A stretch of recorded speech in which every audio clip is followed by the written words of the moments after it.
අද අපි කතා කරන්න වෙන අතිශ්‍රේණීය විද්‍යාව පොතේ තියෙන දෙවැනි පාඩමේ එනම් 2.4 ඒ කියන්නේ ස්ථිත විද්‍යුතය හා සම්බන්ධ සංසිද්ධි කියන කොටසේ අකුණු ඇතිවීම කියන කොටසයි.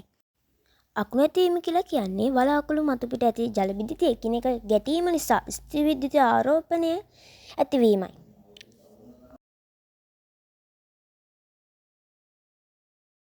මේ සොයාගෙන ඇත්තේ බෙන්ජමින් ෆ්‍රැන්ක්ලින් විද්‍යාඥවරයායි. මේ පරීක්ෂණය මගින් අකුණු සන්නායක ලොවට හඳුන්වා දෙනු ලැබේ. මේ නිසා උස ගොඩනැගිලි සහ මිනිස් ජීවිත රැසක් ආරක්ෂා වේ.